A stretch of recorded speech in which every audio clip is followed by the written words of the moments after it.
Thank you all for serving in this way. I'm James Howell. I'm one of the pastors of Myers Park United Methodist Church in Charlotte. There's a website that has a lot of, it lists what I've written and numbers of growth in my churches, revjameshowell.org. The number that interests me, I don't think it's on the website, that pleases me, warms my heart, is it's kind of an odd thing. Good Friday and Ash Wednesday attendance. Right? So at Myers Park, when I arrived, we had 40 or so people at those services, and now we run 500 or 600. Now, these services are no fun, right? It's not a party on Good Friday and Ash Wednesday, but people are coming, and I suspect that's because we're actually getting close to the heart of Jesus. So I like that. Something else that really pleases me about my life at all my churches, but especially at Myers Park and given what's going on, is our ability to stay together. I don't know how to do it here, but I can say at Myers Park Church, we have aired every issue of the day. We've talked about it openly, a generally conservative church with a progressive subset within the church, and we've dealt with everything. We've stayed together. We love each other. I think an annual conference can do that. I think we've got to do that. I think that's God's calling for us to do that, to embody that kind of unity to the world. That's something I really care about. Passions that matter to me, I'm passionate about God, Jesus. You know, Dorothy Day once said that if I've achieved anything in life, it's because I've not been embarrassed to talk about God.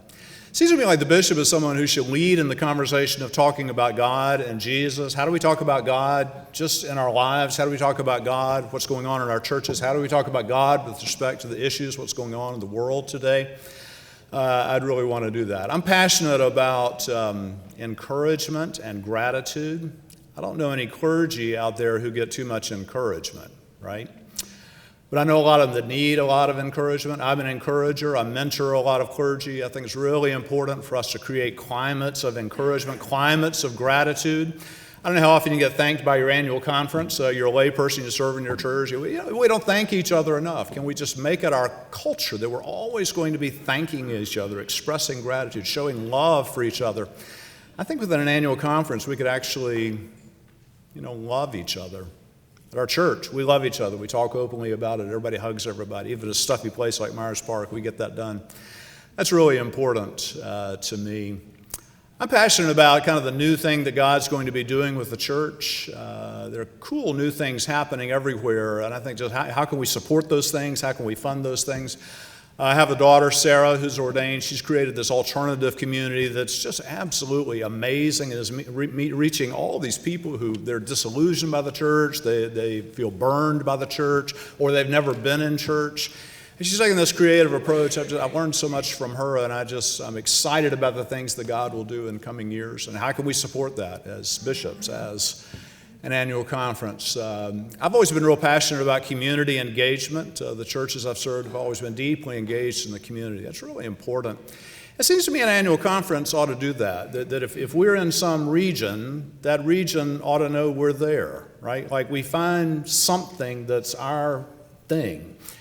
And because we exist, like that community, that world, that region gets better. And they know, those are those United Methodists who do that. So I'm passionate about that. In closing, I'd say this is an odd thing. I'm passionate about our Pope. We're not Catholics. But Pope Francis, he's just captivated my imagination. I think he's captivated a lot of people's imaginations. I think whoever's elected bishop, I would encourage them to try to do what he's doing, right? So he came into this church, and somehow he clawed his way out of this thicket of the institution, and he's just out there being a Christian. He's out there showing that it's all about mercy. He's out there just being joyful. He's out there just touching people, and it's so liberating. It's so exciting. It gets people excited about the faith. I want us to try to do that. Try to find ways just to be visible and holy and joyful. He's just helped us rediscover the joy of the gospel. I'm honored that you've taken the time to listen to me, and I pray God's blessing on this election. If you have any questions, anything for me at all, feel free to call me anytime. My cell number is 704. Seriously, I'd like to hear from people and what you dream for in the episcopacy. That's been really helpful to me as I've been able to listen. My phone number is 704-779-6328. My email is james@mpumc.org. That's like Myers Park United Methodist Church. Love to be in conversation with you about just anything at all. Thank you.